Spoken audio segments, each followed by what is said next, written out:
Well, it is with great honor I'm going to introduce Suzanne Freedman. Please give her a warm welcome. She's going to get us started here.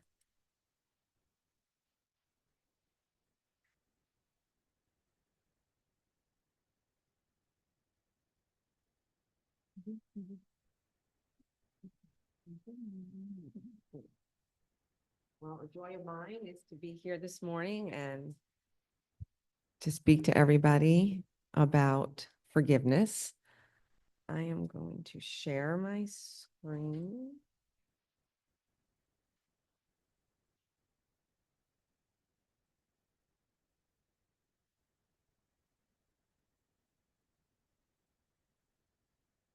Everybody see it? I'll make it full screen.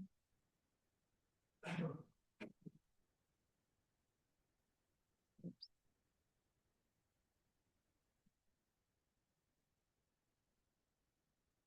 Good? Or is that okay? Okay. So my name is Suzanne Freedman. I'm a professor of human development and educational psychology at the University of Northern Iowa. I've been teaching there almost 30 years, so a long time. I started studying the psychology of interpersonal forgiveness as a graduate student at the University of Wisconsin-Madison. My graduate school advisor, Robert Enright, is one of the founding individuals of this field. And I started as a student just as he began studying forgiveness. He had studied justice and moral development and was then turning his attention, was thinking about what's the opposite of justice. And he thought about mercy and then started thinking about forgiveness. He was a psychologist. So that's how I became interested in studying the topic. I was lucky and fortunate to get in as the field was just beginning, and I found it so interesting because I also have an interest in counseling and helping people, and it has sustained my career for all this time. And I still study forgiveness. I've turned my attention to forgiveness education. And the title of my talk is The Power of Interpersonal Forgiveness, Exploring Misconceptions and Benefits. One thing I've seen and realized over the years is that there's a lot of misunderstandings and misconceptions about what it means to forgive, what it looks like to forgive, what it means to forgive from a psychological perspective. When you think about forgiveness, you might think about philosophy and religion. And I study forgiveness from a psychological perspective. I teach a class at UNI on interpersonal forgiveness. It's an online class. And this semester, I'm teaching it now, these first 8 weeks, and I have a student who says, I didn't know I was signing up for a religion class. And it's not a religion class. I'm going to show you the books that I recommend if you're interested in reading more about forgiveness. I do use one book that is written by a pastor. I use it because I think he has brilliant things to say about forgiveness. But there's lots of secular readings that have no mention of religion. So sometimes you find what you look for. And I think this person is coming to terms with the idea of forgiveness, maybe not very open to it, and is being critical because of that. Anyway, some quotes to begin my presentation. We reenact our past everywhere, at home, at school, at the workplace, on the playground, in the streets. We cue each other to play roles in our personal dramas, secretly hoping that someone will give us a different script, a different outcome to the drama. And when I first read that quote, I thought maybe forgiveness can be sometimes a different script. Another quote I like, and I believe is very true, is the beliefs that you hold about forgiveness open or close possibilities for you, determine your willingness to forgive, and as a result, profoundly influence the emotional tone of your life. Just some questions to reflect on as I speak for a few minutes now. What's your definition of forgiveness? How did you develop this definition? What does your religion culture say about forgiveness?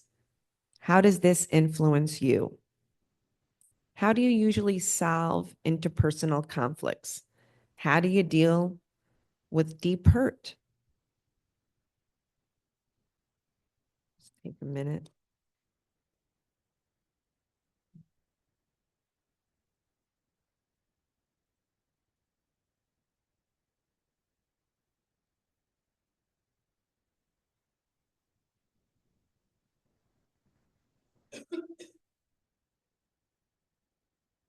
Think of a situation in which you have needed to forgive someone, or maybe someone has needed to forgive you, or you have needed to forgive yourself. What was that process like for you? Were you able to forgive? What were the consequences of forgiving or being forgiven? If you weren't able to forgive, what were the challenges or obstacles that made it hard for you to forgive?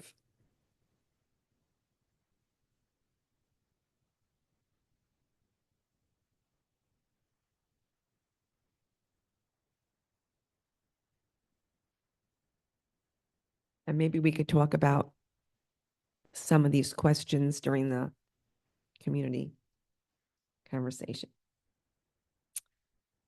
I want to start with the definition of forgiveness.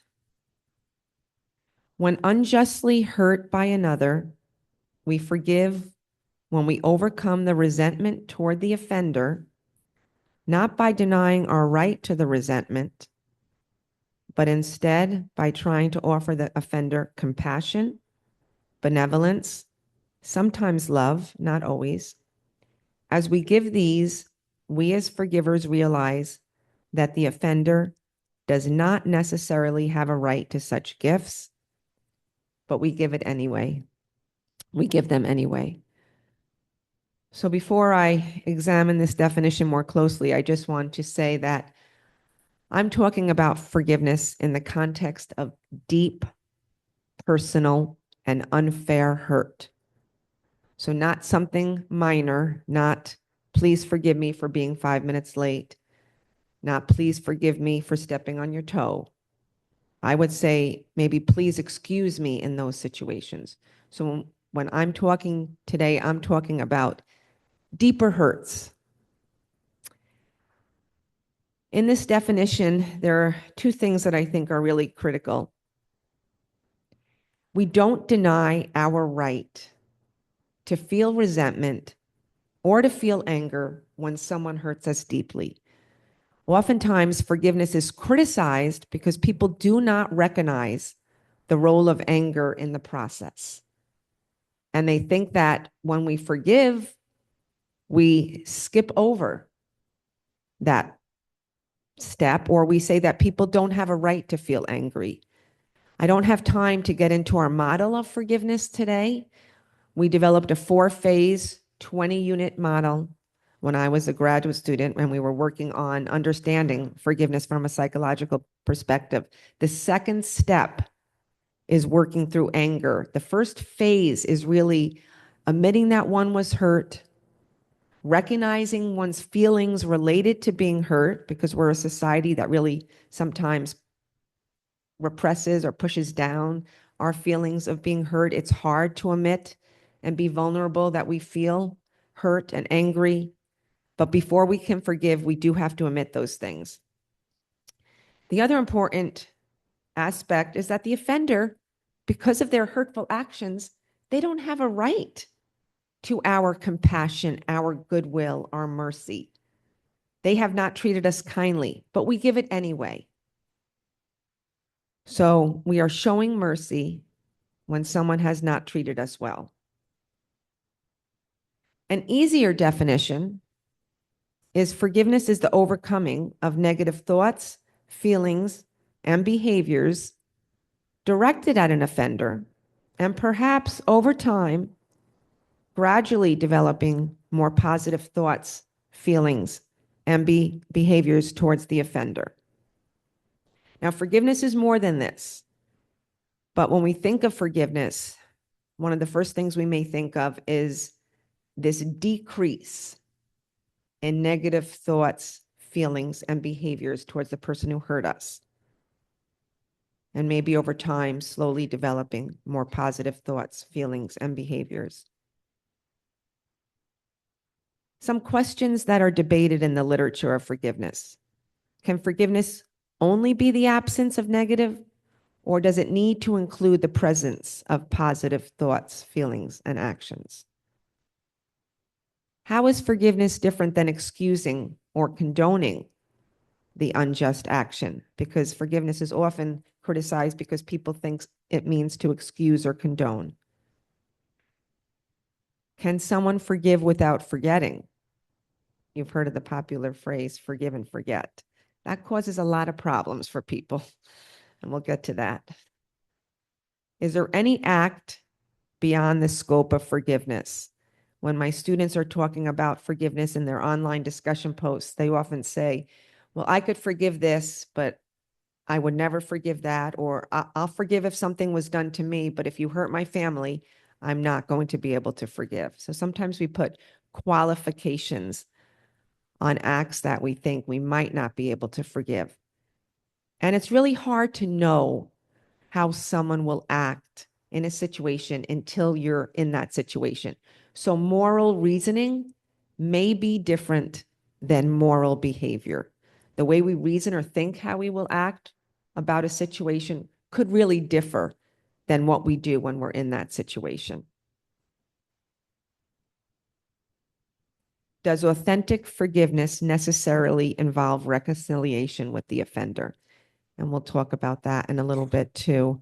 A lot of people have negative views about forgiveness because of what they think about reconciliation. Is forgiveness a decision or a process of many decisions? So hopefully by the end of my talk, you'll have the answers to some of these questions. I want to start with some general guidelines regarding forgiveness, and there are a bunch. Forgiveness isn't for everyone. When I was a graduate student, some of you who heard me speak probably heard the story. I was doing a forgiveness group, and my best friend said she's going to do the revenge group. Let's see who gets more participants. And one thing we need to make sure and communicate is that we cannot force anyone to forgive. We can educate people about the process of forgiveness, the definition, the meaning. We could talk about the benefits of forgiveness, but forgiveness is always a choice that the individual has to make for themselves. We cannot force people to forgive. If we do, it leads to false forgiveness or pseudo forgiveness, and the person does not feel the positive benefits of forgiveness when they feel forced. The definition of forgiveness must be centered in moral issues as well as psychology or self-help. Forgiveness is considered a moral virtue. And I just wrote a commentary on someone else's, actually my graduate school advisor's article about definitional drift in the meaning of forgiveness, even in the academic literature. So other people who research forgiveness leave out this idea that forgiveness is a moral virtue. And what I mean by that is that I'm a runner. I like to run. I may feel better after I go running. I could be upset at my husband or my children. And maybe when I'm done running, I'm not as angry at them. Does that mean I have forgiven them? I might feel better. My anger has decreased. But if I haven't changed the way I think about them, I haven't forgiven. Maybe just the release of endorphins got out some of my anger, but I still think they're the terrible person that hurt me, or, you know. So forgiveness is more than just a self-help strategy. When we forgive, we really do consider the other person, and we recognize their value as a human being. Interpersonal forgiveness is between people, not between a person and an inanimate object. We don't talk about forgiving tornadoes, floods, or institutions. We can accept the damage of a tornado, a flood. If we think about forgiving an institution, we need to find a specific person in the institution to forgive. And maybe it's more than one person. There's actually a scale that is a situational forgiveness scale. And I wrote a chapter on measurement of forgiveness, and I've criticized this. We don't forgive inanimate objects. It doesn't make sense to talk about feeling mercy or goodwill towards a tornado, a hurricane, or a flood, or a hospital. Forgiveness takes time. It does not occur overnight. Sometimes we have been taught from our religious leaders and our religious organizations, we may have been told, forgive right now, forgive instantly, forgive in your heart. It's not the way it works. If you've been deeply hurt, forgiveness could take a while, depending on the hurt, depending on personality characteristics, depending on your relationship to the offender. I did a forgiveness intervention for my dissertation with incest survivors, one of the deepest hurts a person can experience. And on average, it took 14.3 months, so over a year. So forgiveness is not a quick process, and we have to be patient with ourselves and others when we talk about forgiving really deep hurts. Forgiveness follows a deep personal and unfair hurt. The injury might be psychological, emotional, physical, or moral. Forgiveness is possible only when a person first has a sense of justice. There's a difference between being hurt and being wronged. We talk about forgiveness when we're wronged. And I'll give you an example.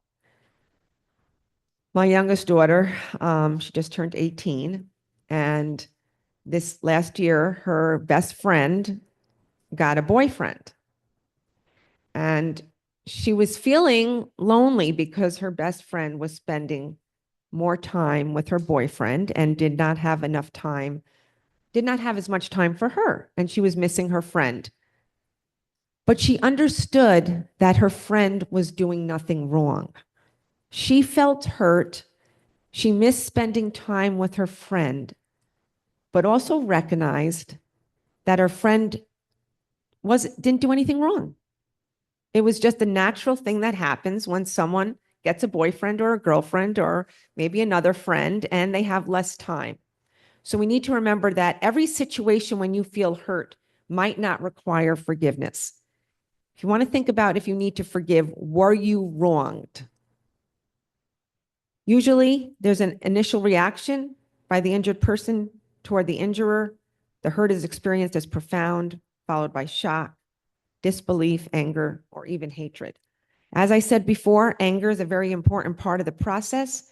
Before one can forgive, they have to admit to being hurt, break down their psychological defenses that sometimes we use until we can deal with the pain of being hurt. Why don't we often admit that we're hurt? Because it's painful. Does society do a good job of teaching us how to deal with our pain? I don't think so. I think we use a lot of defense mechanisms. Sometimes we use alcohol or drugs to numb ourselves from feeling our pain. Sometimes we keep ourselves super busy, just running from one thing to the next, so we don't have to think about our pain or feel our pain and deal with our pain. And before you can forgive, you really have to deal with your pain. You have to express it in a healthy way. And sometimes we express it in an unhealthy way when we don't know how to deal with our pain, when we don't teach kids how to deal with their anger and their sadness. They can do dangerous and violent things because they feel no one is paying attention and they are angry and they have a reason to be angry.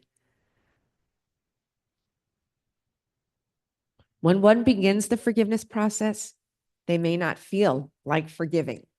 You don't need to feel the forgiveness in your heart to decide that you want to work on the forgiveness process. You want to journey through our model. The second phase in our process model of forgiveness is making the decision to forgive.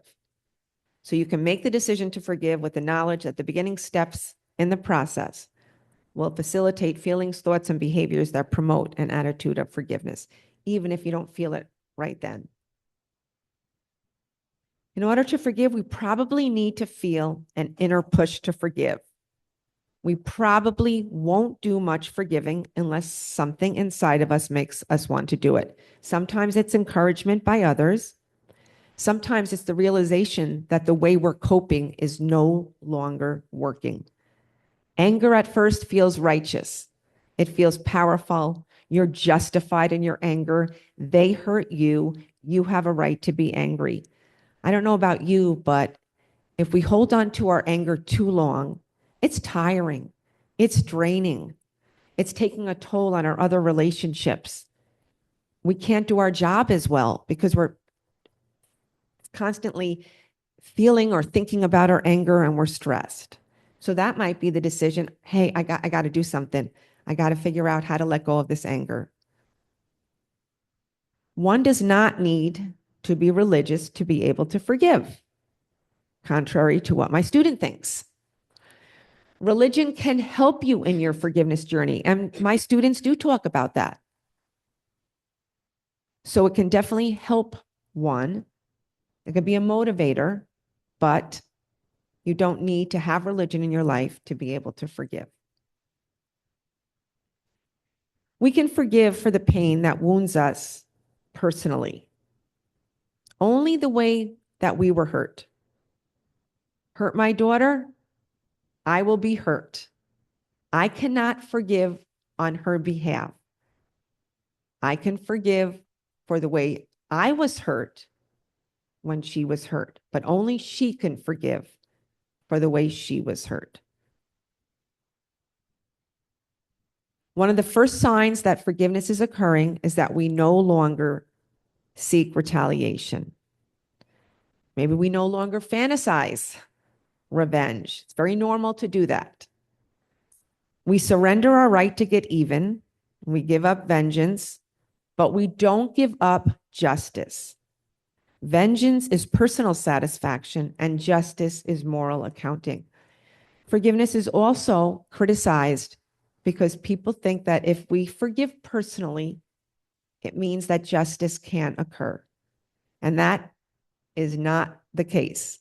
Forgiveness and justice are not mutually exclusive. We can demand justice while we personally work on the process of forgiveness. Justice is a public response often. It doesn't mean that justice can occur alongside forgiveness. Sometimes it's easier to forgive if justice has taken place, has occurred. Might be hard to forgive if we think that justice is not going to occur. But forgiveness is personal, justice is public. Another misconception has to do with the role of apology. The offender does not need to apologize for the injured person to forgive, although apologies make forgiving easier. And I'm going to tell you why. Most often people think, I will forgive when they apologize. Is there a problem with that?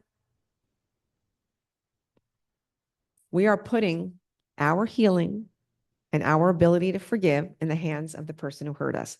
They already hurt us once, and now we're saying we can't move on and forgive until they come and apologize. Well, lots of times offenders don't apologize. They don't admit to their wrongdoing.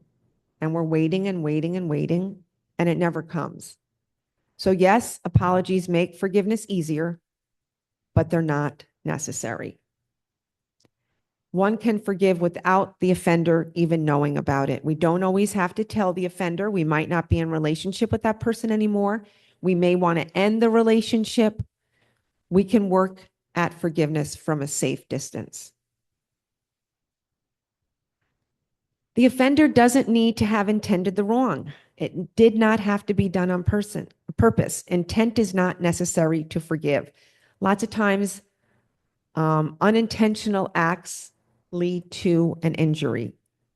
And just like Kathy told the story about falling with the motor bike, she did not intend to fall, but she did. The motorbike was harmed, broken, and she had to ask for her friend's forgiveness. So intent is not necessary for forgiveness to occur. People think forgiveness is easy. They should be able to do it quickly. And if they can't, something's wrong with them or they're not able to. The process of forgiveness is not natural. It's one of the hardest things in life to do. And there can be some difficulty associated with forgiveness. Understanding that helps us continue on the journey. Although a person may make the choice to forgive on his or her own, the process often requires the help of another person. I'm going to show you the titles of some books. We go to counseling sometimes to learn about forgiveness. We can talk to another person, a supportive person in our life. Difficulty in arriving at a forgiveness solution varies with external variables such as the severity of the injury, the quality of the relationship prior to the injury, time since injury, and a person's ability to understand forgiveness. Sometimes the offended person injures the offender. Forgiveness could be relational. Before you decide to forgive, you may actually enact revenge, and an offended offender is possible. With forgiveness, when it begins to occur, we may feel a real wish that some good things might come the offender's way. Maybe we do not want to be in relationship with that person, but maybe we wish good things for them. We forgive persons for what they do, not who they are. We don't forgive people for being lazy, arrogant, or bad people. People wrong us by their actions, not by who they are. Forgiveness is not the only answer to interpersonal conflict, deep hurt, and social problems, but part of a solution that's not discussed enough and that not enough people know about it. Students in my class frequently comment that they wish they had learned about forgiveness when they were younger, and that they feel that more people in society need to learn about forgiveness. A college student once said, "I think I am surprised that to this day, I actually haven't had a therapist help me with the forgiveness process, which is why I personally want to help others start the process." So she was in the counseling program. What forgiveness is not. As important it is to know what forgiveness is, it's also important to know what it's not. It's not the same as pardon. When we forgive, that doesn't mean we're letting people off the hook. As I said, forgiveness and justice can both occur. Forgiveness is not reconciliation, although it can lead to reconciliation. So a lot of times when you bring up the idea of forgiveness to people, they may want nothing to do with it. They may have an instant negative reaction because they think that when we talk about forgiveness, we're saying they have to stay in the relationship, maybe with someone who's hurtful, maybe with someone who hasn't apologized, maybe with someone who hasn't admitted to their offense. You can forgive and not maintain the relationship, and it's important to know that. Forgiveness is not condoning or excusing. It's not saying what happened was okay. The first step in the process of forgiving is saying, you hurt me deeply, and I didn't deserve that hurt. We are not excusing or condoning the offender's actions. Forgiveness is not denial or indifference. So we have to admit that we were hurt, and we have to deal with our feelings related to being hurt. Forgiveness is not forgetting. I hear a lot of times that people think they haven't forgiven because they haven't forgot. I don't know about you, but when I'm deeply hurt, I don't forget. I can forgive. I had a really good friend hurt me. Over time, I forgave her, but I haven't forgotten what happened. What did happen is that I don't think about it as much. I don't think about it when I see her. When I do think about it, I'm not filled with the anger and hurt feelings, the intensity of the way I felt before. So we don't completely forget a deep hurt. It doesn't make sense. An incest survivor is not going to forget that she was sexually abused. We're not going to forget deep hurts, but when we forgive, we may not think about them as often and with the same intensity of emotion. Forgiveness is not simply a diminishing of angry feelings over time. Like I said, we think more positive thoughts about the person who hurt us. It's not an exclusive self-centering. Lots of times people make the decision to forgive because they do want to feel better. So that might be the initial motivation to forgive, but during the process, you take the offender into consideration. And it's not mutually exclusive with justice. Okay, almost. And forgiveness does not mean giving up power. A lot of times people equate forgiveness with being weak. And that's what they say. I'm not being the weak one. I'm not going to forgive. They have to admit they were wrong. So I like this quote from a student. Another insight that I took away from these readings was the power you give to yourself when you choose to forgive. This concept is counterintuitive, since I grew up believing that the power was held by the one who showed the anger. Those who hold resentment are typically only hurting themselves. Forgiving does not mean you are giving up power. By forgiving, you can empower yourself to move forward from the anger and resentment to be a better version of yourself. This is another quote a student stated, and it kind of talks about misconceptions that people have. Forgiveness is being dragged by your arm into the grocery store and told to apologize to the manager for stealing a pack of fruit stripe gum.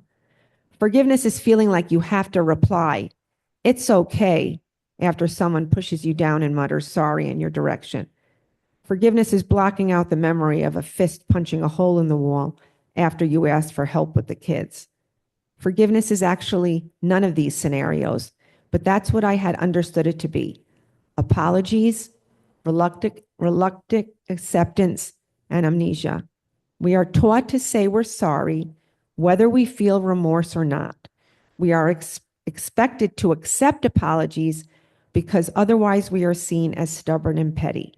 Finally, we have to forget the injustices that we endure because it makes life easier for everyone around us. So that talks to her misconceptions and maybe society's misconceptions about forgiveness. And I just want to touch upon this idea of apology, because I think we do this in school today to students and kids. We force kids to apologize before they're ready, before they even owned that they've done something hurtful.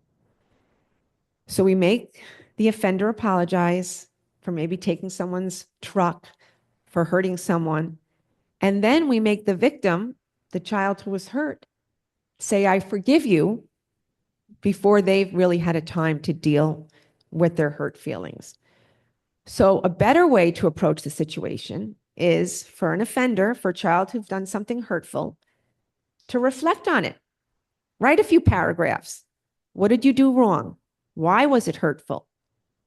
How can you make amends? When you're ready, what will you say and do?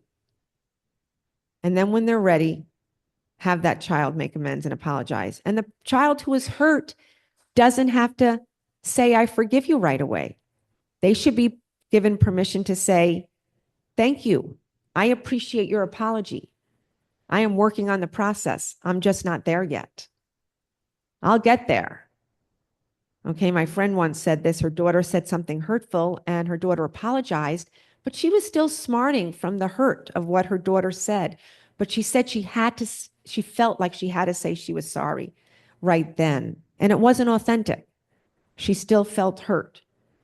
So I think we need to consider and reflect more on forcing people to apologize before they're ready, before they really owned. It doesn't do any good to force someone to apologize because they're not really thinking about what they did wrong. It would be better if they can reflect on it. That might prevent the action from repeating itself, more so than a forced apology. I'll just go through these foundational concepts and I'll just some foundational concepts that are important to recognize when we talk about forgiveness, and inherent worth is a major one. This is the important idea that all people have deep worth because they're members of the human family. This deep worth cannot be earned or taken away. It is an essential part of each person. According to Lewis Smedes, this is the author that I talked about that was a pastor, we rediscover the humanity of the person who hurt us. We change our view of the offender. We see the offender as a person who shares our faulty humanity, bruised like us, faulty like us, still thoroughly blamable, yet also human. So one of the steps that helps us develop empathy and compassion towards a person who hurt us is recognizing their humanity. Recognizing that they're a human being, an imperfect human being, just like we are. We've made mistakes, we've hurt others, and sometimes this is really hard depending on the degree, the severity of the hurt. But we expand our view of the person who hurt us. We don't just see them as the monster who hurt us. And maybe this involves finding out a little bit about their background, understanding how they came to be in the spot that they were able to hurt us. Not to make excuses, not to say that what they did was okay, but to better understand how that hurt occurred. And we call that reframing, or seeing with new eyes, and allows us to understand how that offense occurred. I won't read this quote. Moral love. When we morally love someone, we love them unconditionally despite their flaws. Certainly someone who morally loves another can ask fairness of them. Generosity. When we talk about forgiveness, we are being generous. We're offering the gift of forgiveness without any strings attached. We're not making it conditional upon an apology. For reconciliation, I want an apology. Forgiveness, I can do without it. But if I'm going to get back together in a relationship with someone who hurt me, I'm going to maintain that relationship. I do want them to admit they were wrong. I want them to tell me it's not going to happen again, and I want them to apologize to me. But I don't need that to be able to forgive them, to move on, to wish them well. But for reconciliation, I do. Kindness. When people are kind, they tend to be warm-hearted, concerned about the other person, and humane. People who practice kindness are laying the foundation for forgiving. And this is the idea of radical kindness. And when I educate fifth graders about the process, we talk about how it's easy to be kind to people who are kind to us. That's not hard. It's easy. It is difficult to be kind to people who are not kind to us. And that's what we're doing when we offer forgiveness to people who hurt us. We are, my fifth graders called it raging kindness.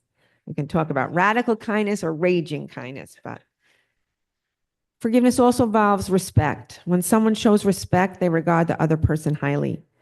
We believe, following the great philosopher Immanuel Kant, that people possess intrinsic value to such a degree that we should respect all persons.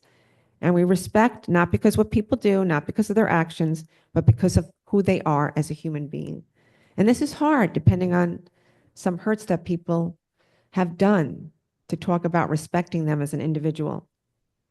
Okay, I'm going to stop there. So I apologize if that was quick. The PowerPoint does include more information. So if you share that, you will find out, if you go through that, about the model of forgiveness, our 4-phase 20-unit model. And I could answer questions during the community conversation. Okay. And sharing, yes.